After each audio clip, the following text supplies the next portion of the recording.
Previously on Unfiltered Hard Talks. A lot of early marriages fail within the first 5 years. You can make an argument for incomplete personal development. Relationships aren't lasting these days because no one is willing to fight through the struggles. So what happens in those situations where those people got married very young in their teens, early 20s, and they still ended up in divorce when they were 40? What really happened during that time where they decided, I'm going to fight for almost 20 years and then I'm going to give up at age 40? I had asked the question, what are your thoughts on a woman marrying a man younger than her? Men were not born with value. From a societal standpoint, Men have to earn their own value and status. So a woman is born a virgin. She's beautiful. She automatically has status and value just by the fact that she's a virgin. Now, this whole idea in this culture with the girls trip, the girls clubbing and all of these things, I just want to say,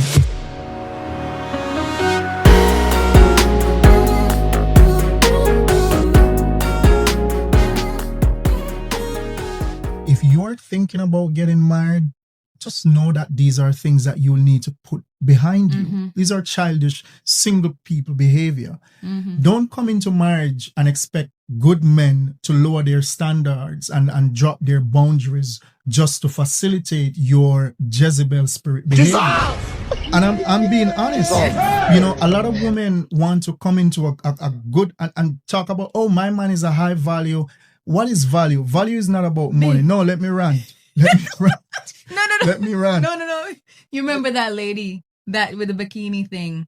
And she said that her husband is a high value man. And he has no problem with her having. That's a low value, low IQ man. No man of value, no man of standard, no man who has boundaries will be okay with that. Yeah, will glorify or even appreciate his woman showing off her. Look, we got married.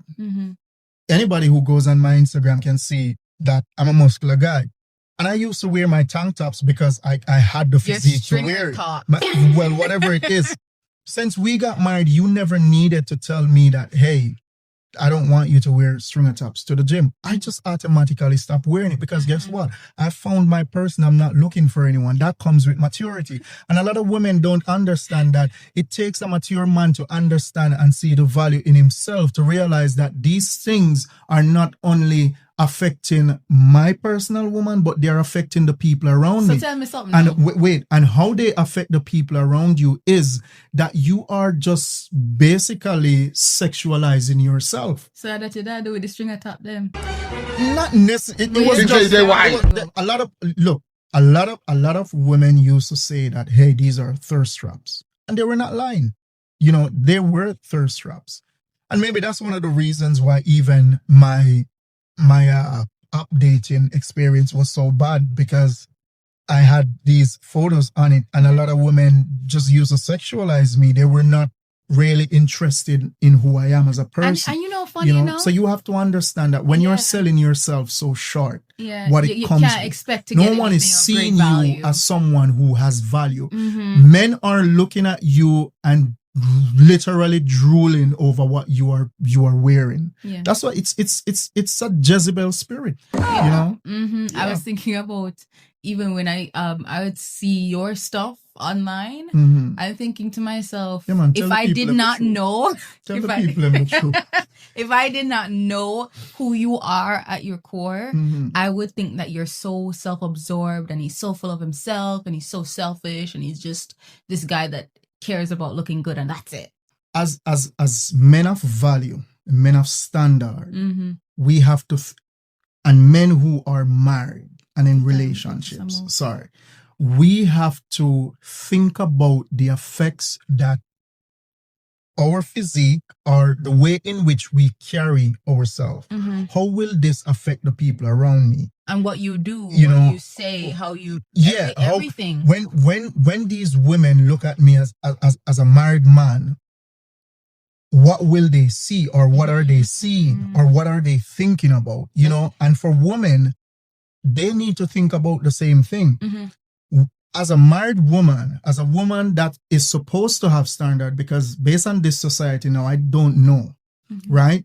But as a woman who is supposed to have standard, as a woman who is supposed to have boundaries, as a woman who is supposed to respect her husband and respect herself, her marriage, when you wear a thong bikini to the beach, when you wear a body rider, as we call it in Jamaica, short shorts with half of your bottom cheek hangs outside, when you wear these revealing clothing, what kind of message are you sending out there to other men looking at you like a piece of meat? And because that's literally what it is. And who do you attract? So don't get mad at a man who has that value, standard, and boundary within himself to understand that he doesn't want to have a woman in his life who attracts those kind of negative attention. It's not about being insecure. It's about having standards. It's about having boundaries, and it's about having value in yourself as a man. Women, I'm tired of now. When our cross is get it right. Okay. We done wrong. Okay, let's hear the other one. All right, so this one is from a gentleman. He talks about the correct age. Let's look at this one. I got married older in life, and I think for me, and I would advise for everyone to get all that other crap out of your system. And when you're ready, you're ready. Yeah. In other words, he's saying that had I gotten married sooner, then that crap would not have been out of my system and I would have had crappy relationship. And because I chose to get married later on in life, I was at a steady place. I was sailing on steady waters, so I could actually shoulder the responsibility that would come with a relationship. And there's a lot to look at. You talk about, again, the search for identity. You talk about your career goals, your values. You're trying to place these things in different boxes to see what kind of career path you want to choose. You're looking at the goals that you want to obtain. All of these things are things that you have to deal with within the early 20s. And so getting them out the way from early, including women, sometimes you see one girl and you think that, oh, this girl is so beautiful. This is it. This is it. And then you might travel to a next country and you realize, oh my God, there's a whole other world out there. And that's why I realized, when I was in high school and I knew that you were going off to NCU, I was like, there is no way to like.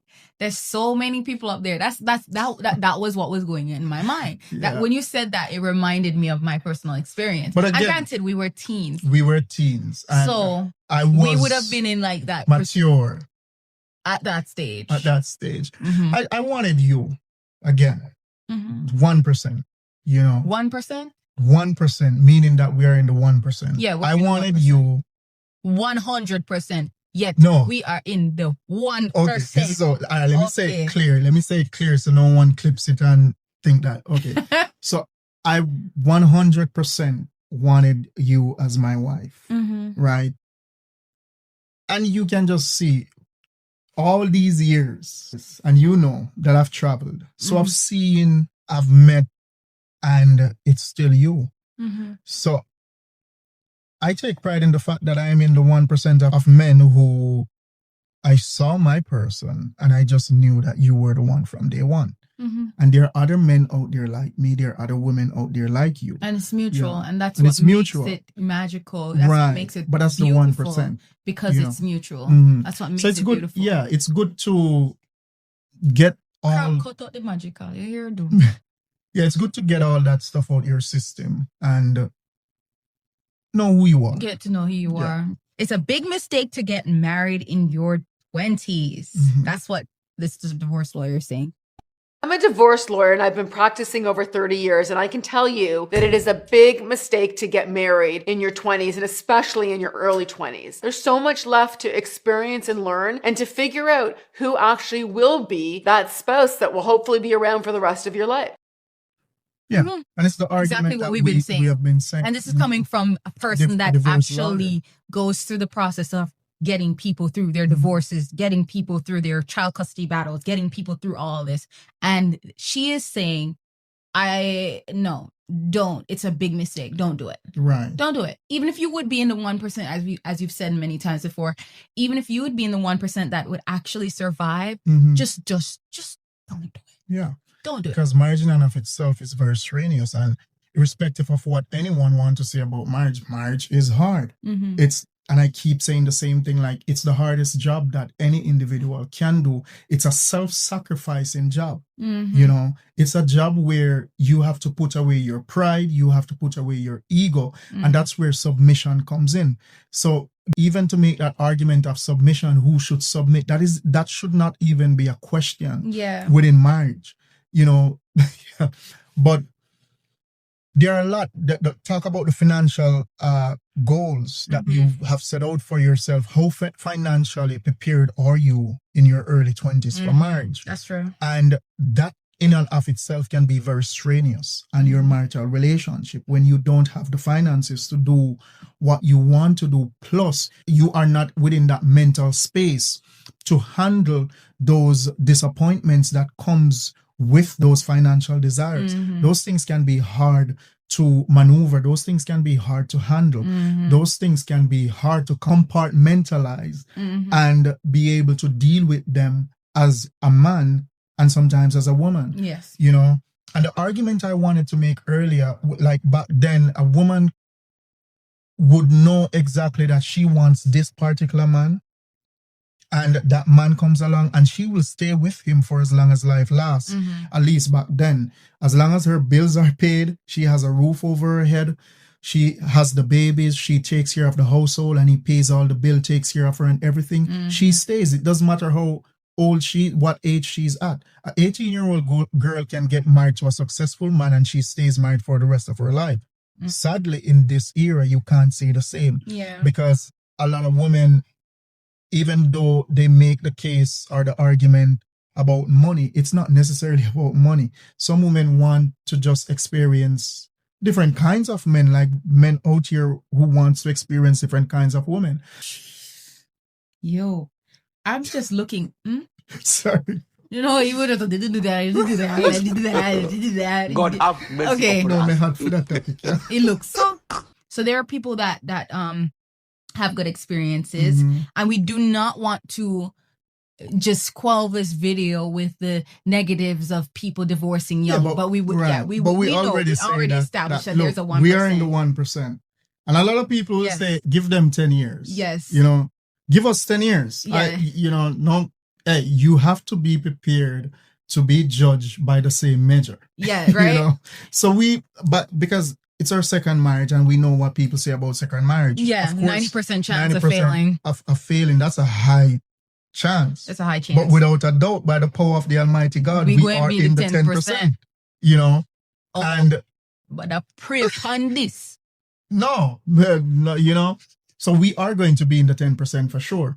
And we can say the same thing for those individuals who are involved with, like, women who says over on TikTok that, hey, I'm with this young guy and he treats me so good. I saw one lady said, hey, she said, hey, he takes care of my bills. He living life. Cleans the house. He does all of these. No old boy can do this. Yeah, and I've heard people say that they don't want. I'm sorry. Host boy. That be. Anyway. Anyway, but honestly, yeah, I think I think me try to gather my thoughts. Just give me one moment, just pause, don't say nothing. Right. A moment of silence for my wife as she gathers her thoughts. God have So again, this is from Eddie Ford's lawyer. What is the best age to get married? I've heard this question come up a lot lately. Should I get married in my 20s or 30s? Are my 40s too late? It matters a lot more how prepared you are to marry than what age you are when you get married. The bottom line is, it's the preparation. It's what you do in advance. It's how well you know your partner and making sure that you're prepared to make the commitment for the long term to this person, for better or for worse, that is going to be the best predictor if the marriage is going to stick. That is so true. Let me be the She's just giving a balance approach. She's giving a balanced approach, but she's 100% correct. when you get to know the person that you are going to commit to, then your chances of staying will be higher. You remember, I don't know if you've seen those old Bible movies where the family knew each other, it was already destined that these two were going to be together, all of this stuff. There was years, and it wasn't just me getting to know you, you getting to know me. It's the family getting to know each other. Right. Because And when they you grow up marry together and somebody, they stuff grow up like together. that. But when you marry somebody, you marry into their family. Yeah. That's why I completely disagree with people when they say, well, it's just me and you, so it doesn't matter what our family says. I don't believe that your family should be dabbling into your relationship because it's you and your partner. 100%. But are they somewhat involved? Are they an In a important supportive part role of your relationship? Absolutely. Yes. It's not gonna wet, right? You coming together with this new person is going to create a deeper link that's going to link the families. So that's important. She also mentioned, the preparation before. Right. Preparation before, families knowing each other, you getting to know your partner. So in those instances, in those Bible movies that we used to see, nobody never have no question of whether they're going to be okay making this commitment. You know why? Because for the last 20 years, they were getting to know each other. Yes. Right? A lot of people don't expect or don't believe that marriage should have so many challenges. People bump heads in marriage. Like just recently we were watching Pop the Balloon, and I commented on her last video with the guy who didn't decide to have a relationship, to pursue a relationship with the young lady because they were bumping heads. And the way in which they were bumping heads was in her having challenges going to him to talk about it, but she was not receiving his encouragement well because of miscommunication, misunderstanding, which he said, by the way. And of course, he's explicitly stated that she made some adjustments. She made adjustments to change the way how she receives his encouragement, and she did change. But at the end of the day, he still doesn't want to pursue a relationship with her because of that. And my comment was, if you can't get over that level of bumping heads, then how are you going to handle marriage? And these people I think they were 25, I think. Again, you talk about young people who are getting, how much experience do you have in dating and relationship? The preparation stage, are you reading?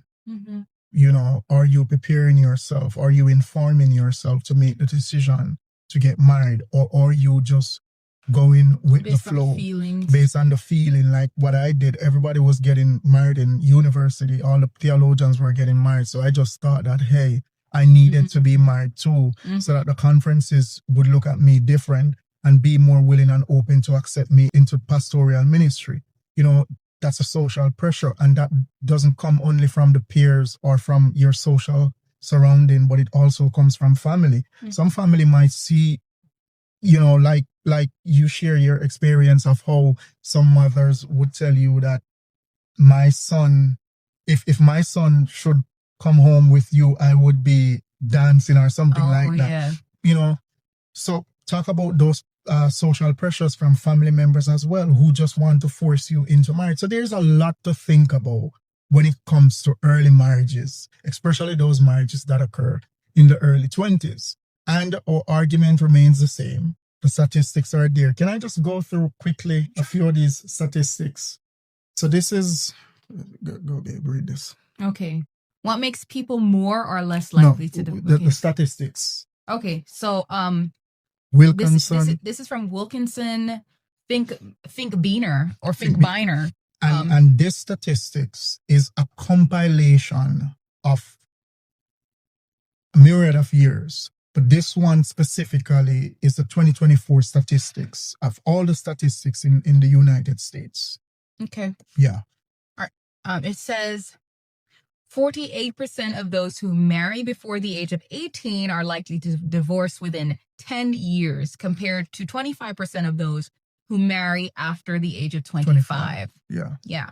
60% of couples married between the ages of 20 and 25 will end in divorce. So the That's risk is 60%. That's higher.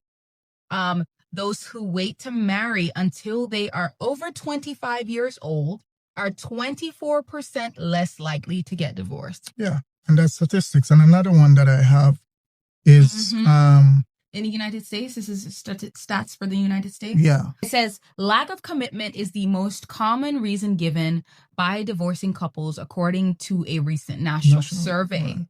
Here are the reasons given and their percentages. Lack of commitment is at 73%. Arguing too much, 56%. Infidelity, 55%. Married too young, 46%. 46%. And that's on a national level. That's on a national and that's level. just America alone. And the European statistics is crazy. Yes.